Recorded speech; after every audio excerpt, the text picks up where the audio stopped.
Product of I cap, J cap and के cap, इनके product. अब सारे मैं कंडीशंस बना रहा हूं। एक कंडीशन बनती है I cap dot I cap, दूसरी कंडीशन बनती है जे कैप डॉट जे कैप, तीसरी कंडीशन बनती है के कैप डॉट के कैप।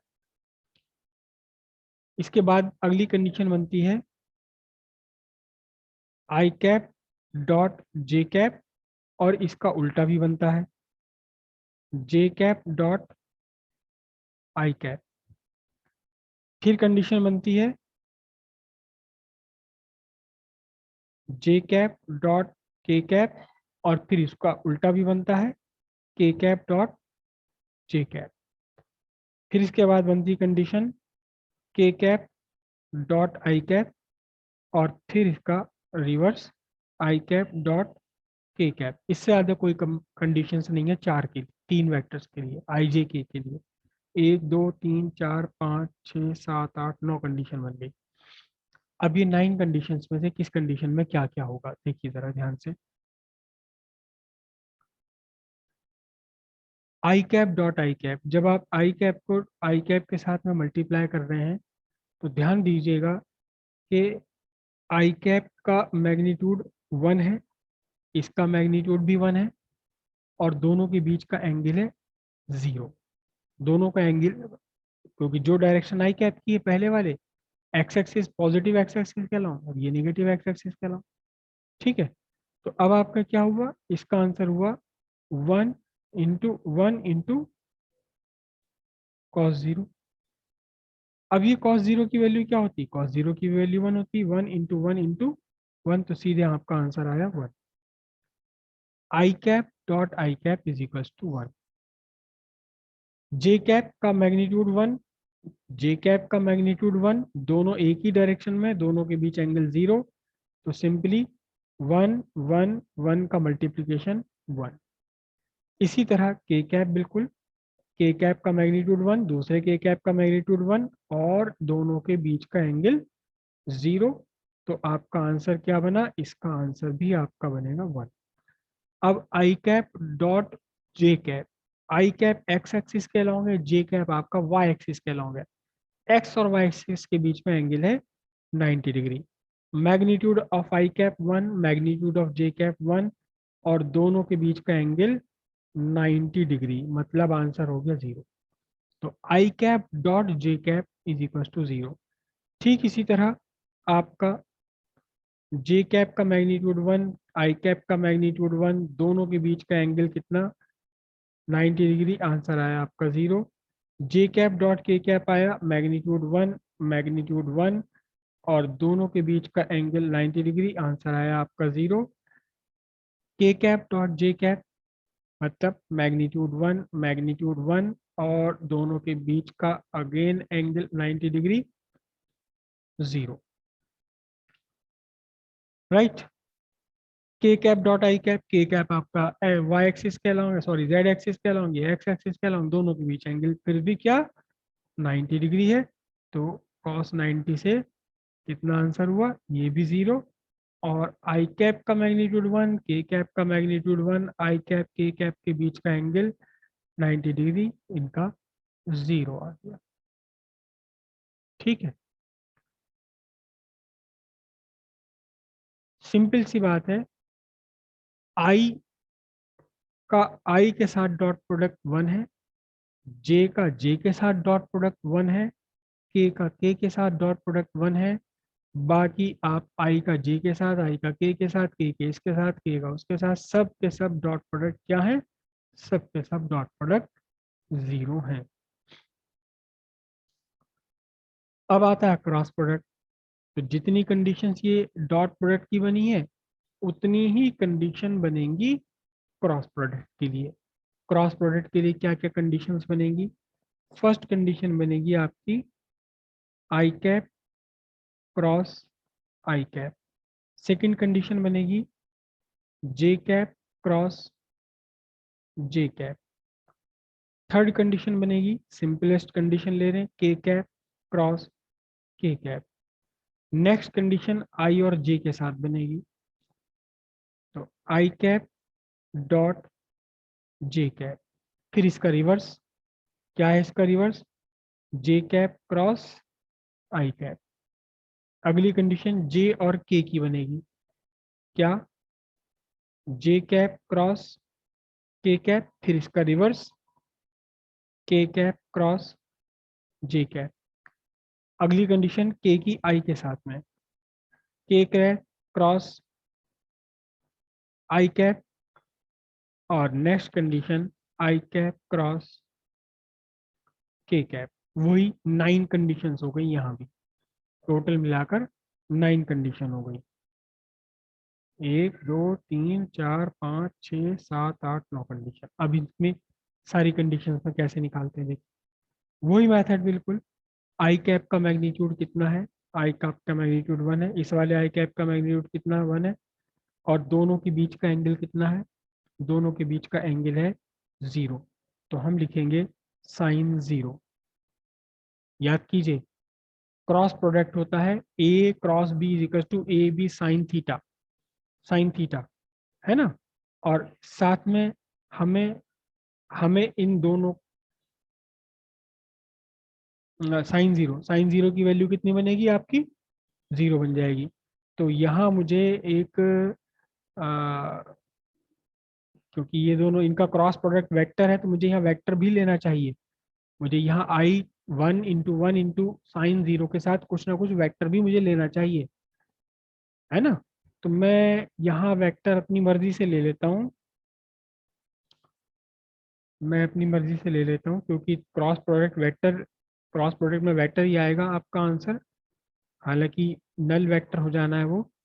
तो मैं यहाँ क्या लूँ अपनी मर्जी से, आई जे के एल एम एन में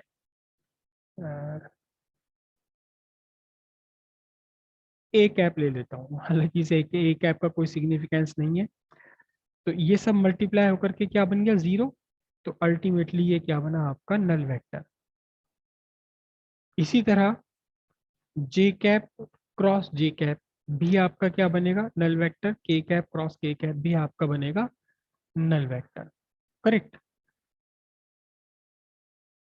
देखिए ध्यान से आप, आई डॉट आई, आई को आई के साथ डॉट प्रोडक्ट ले लेंगे तो 1 आएगा, लेकिन आई का जब आई के साथ क्रॉस प्रोडक्ट आप लेंगे तो आपको मिलेगा नल वेक्टर। जे को जे के साथ क्रॉस प्रोडक्ट लेंगे, नल वेक्टर। के को के के साथ क्रॉस प्रोडक्ट लेंगे, नल वेक्टर, जिसका मैग्नीट्यूड 0, डायरेक्शन कुछ भी हो सकती है इसकी। आई cap dot cross J cap, ठीक है। I cap, O sorry, I cap का मैग्नीट्यूड 1, जे कैप का मैग्नीट्यूड 1, और दोनों के बीच का एंगल, सॉरी, साइन 90, साइन 90। और साथ में आई जे क्रॉस प्रोडक्ट लेंगे तो इनका आंसर भी क्रॉस प्रोडक्ट आएगा, और जो आपका क्रॉस प्रोडक्ट है उसकी डायरेक्शन आई जे प्लेन, जिस प्लेन में आई और जे है उस प्लेन के परपेंडिकुलर होनी है। आई कैप जे कैप जिस प्लेन में है उस प्लेन के परपेंडिकुलर होनी है, ठीक है। अब मैं आपसे सवाल पूछ रहा हूं कि I cap J cap, I cap and J cap किस प्लेन में है, आई कैप भी और जे कैप भी, ये दोनों किस प्लेन में है, just raise your hands. Deepesh, आप बता रहे हैं दीपेश। XY प्लेन में। ठीक है, वर्णिका आप बता रही हैं। सर एक्स वाई प्लेन में। सीधी बात है, एक्स वाई प्लेन में है, सीधी सीधी बात है, एक्स वाई प्लेन में है। क्यों, क्योंकि आई कैप कहाँ एक्स एक्सिस के अलाउंग, जे कैप कहाँ वाई एक्सिस के अलाउंग, एक्स एक्सिस और वाई एक्सिस को मिलाने वाला एक्स वाई प्लेन हो गया। अब इतनी भी अगर समझ नहीं है तो बड़ा मुश्किल हो जाएगा भाई, बड़ी मुश्किल हो जाएगी फिजिक्स में, कैसे बात करोगे। तो एनीवे अब आपका जो वेक्टर है, आपका जो क्रॉस प्रोडक्ट इसका आने वाला वो उस प्लेन के परपेंडिकुलर है जिस प्लेन में आई जे है। आई जे है एक्स एक्स वाई प्लेन में, तो एक्स वाई प्लेन के परपेंडिकुलर है। अब फिर से मैं सवाल पूछ रहा हूँ कि एक्स वाई प्लेन के परपेंडिकुलर कौन सी एक्सिस होती है? प्रखर आप बता रहे हो। Z axis. Z axis, simple सी बात है, Z axis X Y plane के परपेंडिकुलर है। ये मेरा, ये मेरी एक्स एक्सिस, ये मेरी वाई एक्सिस, ये मेरा हाथ एक्स वाई प्लेन है, तो इसके जो परपेंडिकुलर है जेड एक्सिस, ये आपकी बन गई perpendicular to X Y plane. तो अब जो आपका रिजल्टेंट वेक्टर होना है, वो रिजल्टेंट वेक्टर होना है इस एक्स वाई के प्लेन के परपेंडिकुलर। एक्स वाई प्लेन के परपेंडिकुलर मतलब जेड एक्सिस के अलॉन्ग होना है। तो जेड एक्सिस के अलॉन्ग डायरेक्शन रिप्रेजेंट करने के लिए आप कौन सा यूज करोगे, कौन सा वेक्टर यूज करोगे? आप यूज करोगे के कैप। तो अब आपका आंसर क्या बनेगा? ये भी वन है, ये भी वन है, ये भी वन है, रह गया क्या आपका? सिंपली के कैप। इसको फिर से एक बार देख लेते हैं। जे कैप का मैग्नीट्यूड वन है, आई कैप का मैग्नीट्यूड वन है, दोनों के बीच का एंगल, सॉरी मैं साइन लिख दिया, दोनों के बीच का एंगल साइन 90 है। और जे आई, जे है एक्स वाई एक्सिस पर, आई है आपका एक्स एक्सिस पर। लेकिन इस बार क्योंकि क्रॉस आप जे से आई कर रहे हो, यहां आपने फाइंड करा था आई से जे की तरफ। फिर से समझ लो इस बात को, आई जे का क्रॉस प्रोडक्ट आपका के कैप क्यों आया? ये आपकी एक्स एक्सिस है, ये आपकी वाई एक्सिस है। अब आपने आई cap cross K cap J cap find करने के लिए, ये आपका आई कैप है, ये आपका जे कैप है। तो आपने आई से जे की तरफ हाथ उंगलियां घुमाई, और आपको कहा मिला? आपको ये मिली पॉजिटिव जेड एक्सिस। तो इसका आंसर हो गया प्लस के कैप। अब आपको करना है जे कैप क्रॉस के कैप, वो sorry J cap cross I cap. तो अब आपके पास वाई एक्सिस पर ये रहा जे कैप, ये रहा आपका आई कैप। तो अब आपको उंगलियां घुमानी पड़ेंगी जे से आई की तरफ। जे से आई की तरफ जब आप उंगलियां ऐसे घुमाओगे, तो अब आपका अंगूठा जाएगा नीचे, अपोजिट डायरेक्शन में। जा तो रहा है जेड एक्सिस पर ही, आपका ये अंगूठा जा तो रहा है जेड एक्सिस पर ही, लेकिन निगेटिव जेड एक्सिस पर जा रहा है। तो अब इसकी जो डायरेक्शन है आपकी, यहाँ कौन सी डायरेक्शन, किसकी डायरेक्शन? इसकी direction I cap cross J cap cross I cap की डायरेक्शन के कैप की डायरेक्शन से अपोजिट होगी, यानी कि कैसी होगी? माइनस के कैप। तो कुल मिलाकर के इसका आंसर क्या बना? माइनस के कैप बना इसका आंसर। ठीक है जी। जल्दी से बिन रैंडमली कोई भी बोल दो कि जे कैप क्रॉस आई के कैप क्या बनने वाला है? जे कैप क्रॉस के कैप क्या बनने वाला है? जल्दी से बोल दो। आई कैप। I cap. सिंपल सी बात है कि आई कैप बनेगा, और इसका उल्टा के कैप क्रॉस जे कैप क्या बनेगा? बोलो। Minus I I. Cap. Minus I cap बनेगा। K cap cross I cap is equal to क्या बन जाने वाला? इनके J perpendicular J cap. Cap. J cap बन जाने वाला। और जब आपने ऑर्डर इसका बदल दिया, आई कैप क्रॉस के कैप, तो उल्टी घुमानी पड़ेंगी उंगलियां, और ये क्या बनेगा आपका? ये बनेगा अब आपका माइनस जे कैप। ये सारे आपके क्रॉस प्रोडक्ट हो गए, डॉट प्रोडक्ट हो गए यूनिट वेक्टर्स के। इनको रटना नहीं है बिल्कुल भी, अगर आप चाहो तो सिंपल समझ की बात है, अपने आप आपको याद हो जाएगा। समझ लोगे तो याद करने की जरूरत नहीं पड़ेगी। मैं वर्ड याद करना यूज नहीं करता हूँ, मैं ये वर्ड याद करने को कहता हूँ रटना। जिसे आप रटते हो उसे आप याद करना कहते हो।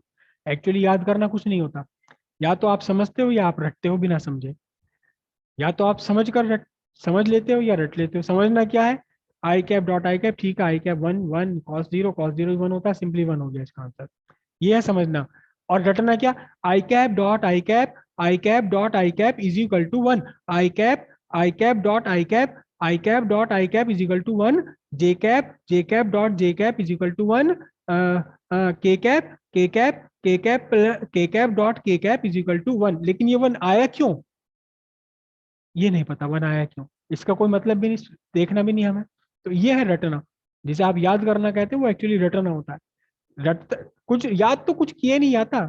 या तो आप समझते हो सीखते हो, या आप रटते हो, सिंपल। तो समझ लो इन्हें, सीख लो, याद करने की जरूरत ही नहीं पड़ेगी।